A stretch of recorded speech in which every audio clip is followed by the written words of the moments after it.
Hi there and welcome to The Middle Spoon. We're down here on Barrington Street in Halifax. My name's Jenner, and today we're going to be making a Titanic themed cocktail in celebration of 100-year anniversary of the sinking of the Titanic. Today's cocktail is called Night Sky.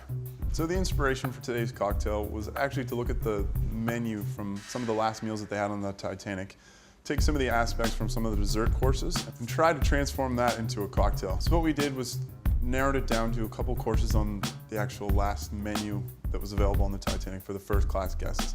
We're using a few of those flavorings and actually using those ideas and transcribing them into a cocktail. So it's going to be champagne based. We're going to be using some peach and chartreuse as well as some Lillet Blanc, which is a French aperitif wine. We're going to start off with a chilled mixing glass. Into that we're going to add a few drops of peach bitters.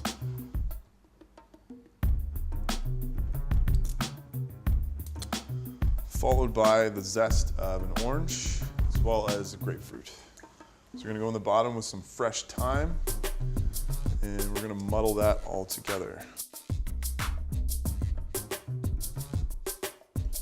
Really, we just want to extract some of the oils from the citrus peels and get some of the flavor out of that fresh thyme.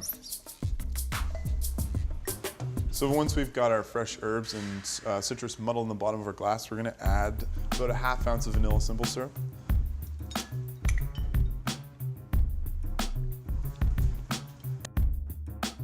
Followed by a ½ ounce of top shelf bourbon. We're going to be adding about a ¼ ounce of black vodka, solely for coloring purposes. So the next ingredient is actually we're going to be adding Lillet Blanc. This is a French wine aperitif. It's a combination of about 85% Bordeaux wines and 15% macerated liqueurs. The main flavors in this are bitter and sweet orange peels, and we've got that nice kind of tannic and dry feeling to it, so it's very appropriate for the age of the cocktail.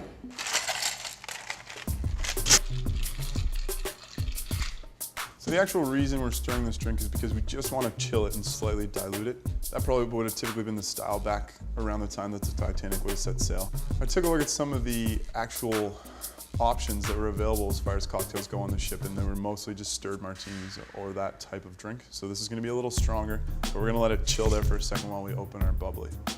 The manner in which we're going to be opening this bottle of Prosecco today dates back well beyond our time and back into the times of Napoleon. And this is actually how they used to open champagne on the battlefield to celebrate victory. So what we're going to do is actually use a knife to open this bottle. First, we're going to take the cage on the bottle of Prosecco and move it up a notch. We're actually going to tighten it on there. So the logic behind opening a bottle like this is actually to focus on the weak point of the bottle. So when you're looking at these types of bottles, they're built in 4 pieces. We've got the top, the bottom, and 2 sides. So what we're actually going to do is find the seam on the bottle. We're going to run our knife down the seam and pop the top right off.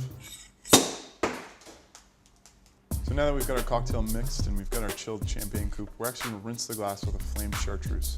So what this is going to do is it's going to caramelize some of the sugars in the actual liqueur, give it that nice kind of burnt sugar smell, as well as a very botanical and herbal smell that's already in the chartreuse.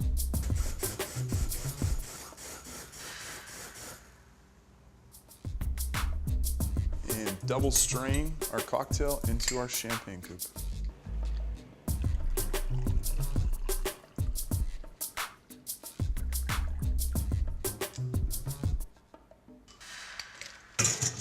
Top it off with some fresh bubbly.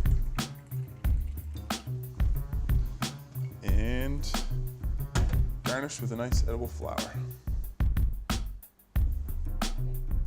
And there you have it, a Night Sky cocktail.